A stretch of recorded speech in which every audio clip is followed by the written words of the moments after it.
Hello, I am advocate रचित शर्मा और आप देख रहे हैं हमारे यूट्यूब चैनल एडवोकेट वार्तालाप। आज के इस वीडियो में हम बात करने वाले कोर्ट मैरिज। कोर्ट मैरिज कैसे करनी चाहिए, कोर्ट मैरिज के जो प्रोसेस है वो क्या है, कोर्ट मैरिज में क्या क्या डॉक्यूमेंट्स लगते हैं और किन परिस्थितियों में भी कोर्ट मैरिज अगर आप करते हैं तो वो हो सकता है कि वो वॉइड हो जाए, शून्य हो जाए। क्योंकि बहुत सारी चीजें होती हैं कि जब कोई लड़का लड़की रजिस्ट्रार साहब के सामने कोर्ट मैरिज, तो क्या वो प्रोसेस उन्होंने पूरा फॉलो किया है, नहीं है, क्या है, क्या शादी केवल एक नॉर्मल डीड पर बना दी गई है, क्या जो नॉर्मल डीड पर शादी कराई गई है नोटराइज एग्रीमेंट वो वैलिड है, नहीं है, इन सब चीजों के बारे में भी बात करने वाले हैं। दूसरा हम ये बात करने वाले हैं कि जो शादी ट्रेडिशनल तरीके से की गई है, क्या उसको पंजीकृत कराना, रजिस्टर कराना मैंडेटरी है या नहीं है। तो चलिए हम अपनी वीडियो को शुरू करते हैं और वीडियो को हमारी पूरा देखें, पूरा वीडियो को देखेंगे और अगर आप स्किप करके देखेंगे तो आप कुछ ना कुछ ऐसा पॉइंट मिस कर देंगे जो आपको पूरी तरीके से पूरी कंप्लीट नॉलेज नहीं दे पाएगा। तो आपको पूरी वीडियो देखनी है और अगर आपको हमारी वीडियो अच्छी लगे तो वीडियो को लाइक करें, शेयर करें, चैनल को सब्सक्राइब करें और ऑल पर सेट कर दें, बेल आइकन क्लिक करके ऑल पर सेट कर दें। तो चलिए वीडियो को हम शुरू करते हैं। देखिए, जो हिंदू फैमिली होती है, हिंदू लॉ के अंदर जो है शादी जो है दो तरीके से होती है। हमारे अंदर शादी को लेकर दो लॉ हैं। एक है हमारा हिंदू मैरिज एक्ट, दूसरा है हमारा special marriage act. Hindu marriage act के अंदर जो बताया गया है वो कोई भी जब लड़का और लड़की दोनों हिंदू होंगे तो हिंदू मैरिज एक्ट के अंदर उनकी शादी हो जाएगी। अब चाहे वो ट्रेडिशनल तरीके से हो, चाहे वो कोर्ट मैरिज से हो। और यदि वो हिंदू नहीं है, या तो दोनों ही हिंदू नहीं है या फिर एक हिंदू है और एक हिंदू नहीं है, तो उस कंडीशन में जो शादी होती है वो होती है स्पेशल मैरिज एक्ट के अकॉर्डिंग। हो सकता है कि वो ट्रेडिशनल, उनके कोई अपने ट्रेडिशनल तरीके हों, उससे शादी कर लें, तो उनको भी रजिस्टर कराना होता है स्पेशल मैरिज एक्ट के अंदर, यानी कोर्ट मैरिज अपने मैरिज को रजिस्टर कराना होता है। और यदि वो ट्रेडिशनल तरीके से नहीं करते हैं और वो कोर्ट मैरिज करते हैं तो उनको स्पेशल मैरिज एक्ट में जाकर शादी करानी होती है। तो ये तो चीजें हो गई आपको हिंदू मैरिज एक्ट के बारे में और स्पेशल मैरिज एक्ट के बारे में जो डिफरेंस है थोड़ा सा वो हमने बता दिया आपको। अब दूसरी चीज क्या आती है कि बहुत सारे लोग पूछते हैं कि सर, मुझसे काफी सारे लोग पूछते हैं कि सर जो हमने ट्रेडिशनल तरीके से शादी की हुई है क्या उसको रजिस्टर कराना मैंडेटरी है और या मैंडेटरी नहीं है, या कराने का कुछ फायदा है या नहीं है। तो देखिए कि पहली तो चीज ये है कि जो आपने ट्रेडिशनल तरीके से शादी की है उसको रजिस्टर कराना या नहीं कराना, वो पूरी तरह आप फ्री हैं उस चीज के लिए कि आप चाहे तो उसको रजिस्टर करा सकते हैं, चाहे तो आप उसको रजिस्टर ना कराएं। लेकिन जो आपने रजिस्टर नहीं कराया, ट्रेडिशनल तरीके से शादी करी, वो भी प्रॉपर लीगल वैलिड शादी मानी जाती है। ऐसा नहीं है कि वो वैलिड नहीं है, वो भी वैलिड शादी मानी जाती है। बट अगर आप उसको रजिस्टर करवा लेते हैं तो बहुत सारे गवर्नमेंट के बेनिफिट्स आप अवेल कर सकते हैं, उन बेनिफिट्स का आप फायदा ले सकते हैं। जैसे कि जब आप इंटरनेशनल फ्लाइट के लिए जाते हैं, घूमने जाते हैं, तो आपको मैरिज सर्टिफिकेट की नीड पड़ती है क्योंकि आपको पासपोर्ट और वीजा के लिए अप्लाई करना होता है, तो वहाँ पर आपको मैरिज सर्टिफिकेट की नीड पड़ती है। दूसरा, जब आप अपने जो स्पाउस यानी कि हस्बैंड या वाइफ है उनका इंश्योरेंस का क्लेम लेते हैं, अगर कुछ उनको हो जाए तो वहाँ पर भी आपको मैरिज सर्टिफिकेट की नीड पड़ती है। दूसरा कि जब आप किसी माइनर चाइल्ड को अडॉप्ट कर रहे हैं तो आपको वहाँ बताना होता है कि आप सिंगल व्यक्ति हैं या आप मैरिड हैं। अगर आप मैरिड हैं तो भी आपको वहाँ पर नीड होती है मैरिज सर्टिफिकेट की। वहाँ पर मैरिज सर्टिफिकेट आप कैसे शो करेंगे कि आप मैरिड हैं, तो वहाँ पर आपको मैरिज सर्टिफिकेट की नीड होती है। और बहुत सारे गवर्नमेंट की स्कीम्स आती है, बेनिफिट्स आते हैं, जिनको आप अगर अपनी ट्रेडिशनल तरीके से करी हुई शादी को रजिस्टर कराते हैं तो आप उनके बेनिफिट्स को यूज कर सकते हैं। गवर्नमेंट प्रोवाइड्स करती है बहुत सारे बेनिफिट्स ऐसे लोगों को जो जिन्होंने शादी करी है पर वो शादी ट्रेडिशनल तरीके से करी है पर अभी तक रजिस्टर नहीं कराई है। अगर रजिस्टर कराते हैं तो बहुत सारे बेनिफिट्स मिल जाते हैं। दूसरा हम बात करते हैं कि जो कोर्ट मैरिज है उसका क्या प्रोसेस है, उसमें क्या क्या डॉक्यूमेंट लगता है। देखिए, पहले तो कई सारे जो मेरे सामने मामले आए हैं, बहुत सारे मैंने अपने क्लाइंट्स को देखा है, मतलब जो मेरे पास क्लाइंट्स आते हैं, और मैंने उसमें कई सारी चीज़ें लोगों को देखा है कि कुछ लोग नोटराइज्ड एग्रीमेंट पर शादी कर लेते हैं, बट जो नोटराइज्ड एग्रीमेंट पर शादी करते हैं वो किसी भी तरीके से वैलिड डॉक्यूमेंट नहीं है, क्योंकि उसका जो रजिस्ट्रेशन है वो कहीं से कहीं तक भी रजिस्ट्रार के पास नहीं है, उसका कोई भी रिकॉर्ड। तो जो रिकॉर्ड रजिस्ट्रार के पास नहीं है वो वैलिड डॉक्यूमेंट नहीं माना जाएगा, वो वैलिड शादी नहीं मानी जाएगी। इसलिए नोटराइज्ड एग्रीमेंट पर जो शादी की गई है वो पूरी तरह वॉइड, यानी कि जीरो है, शून्य है।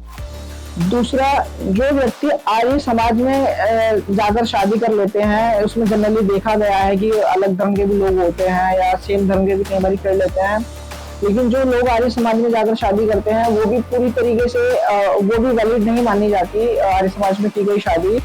तो आपको जो आर्य समाज से आपने सर्टिफिकेट लिया है शादी का, वो पूरी तरीके से वॉइड है, शून्य है, उसकी कोई वैलिडिटी नहीं है as per Hindu marriage act या स्पेशल मैरिज एक्ट। तो आप उन सब चीजों आप प्रॉपर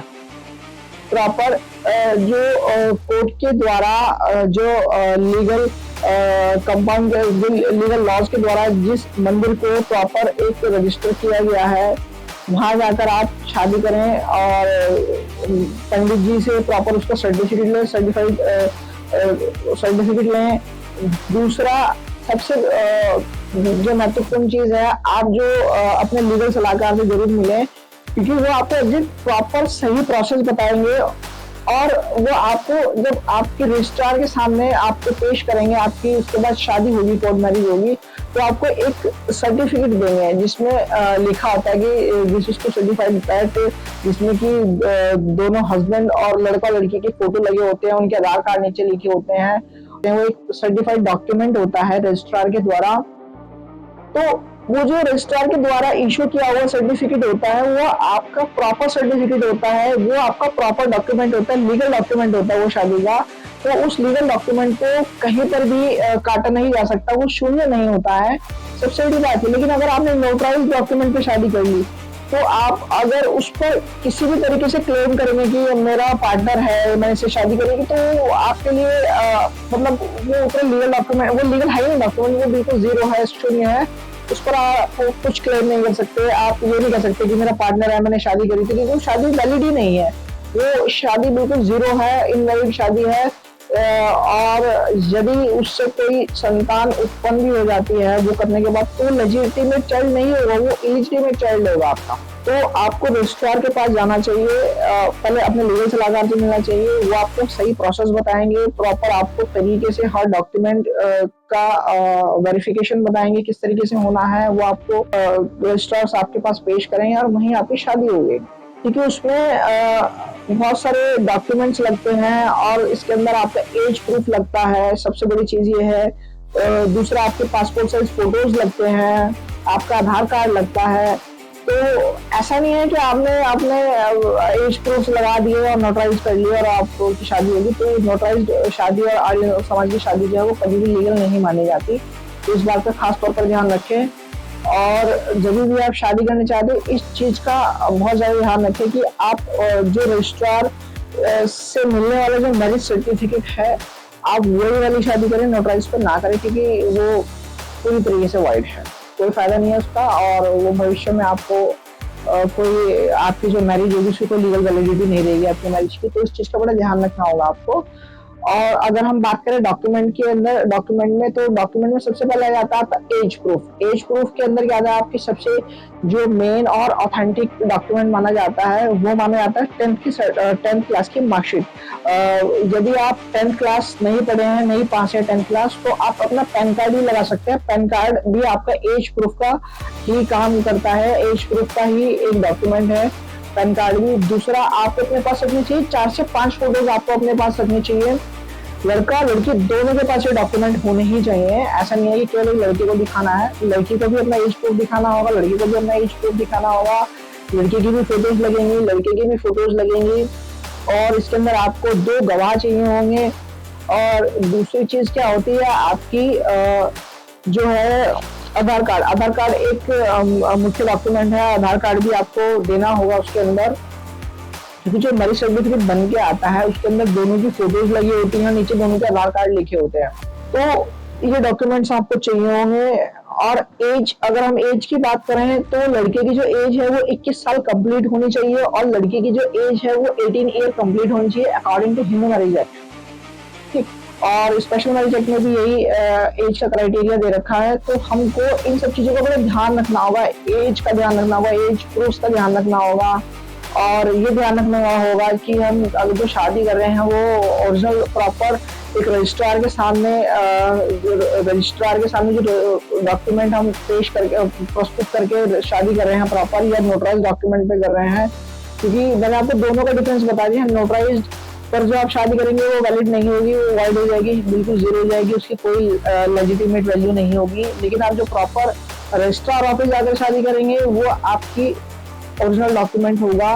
और आप किसी भी व्यक्ति के बहकावे में आगे कोई इस तरीके से कोई शादी ना करें। आप प्रॉपर एक अपने लीगल सलाहकार यानी कि एडवोकेट के पास जाएं, आप प्रॉपर एक एडवोकेट से बात करें, वो आपको एक सही तरीका बताएंगे। क्योंकि एडवोकेट एक ऐसा व्यक्ति होता है जो आपको बिल्कुल सही तरीका दिखाता है, आपके काम को बिल्कुल सही तरीके से करने में आपकी मदद करता है, लीगल तरीके से आपके काम को करने की मदद करता है। तो आपको अपने एडवोकेट से जरूर बात करनी चाहिए, ऐसे ही किसी के पास नहीं जाना चाहिए।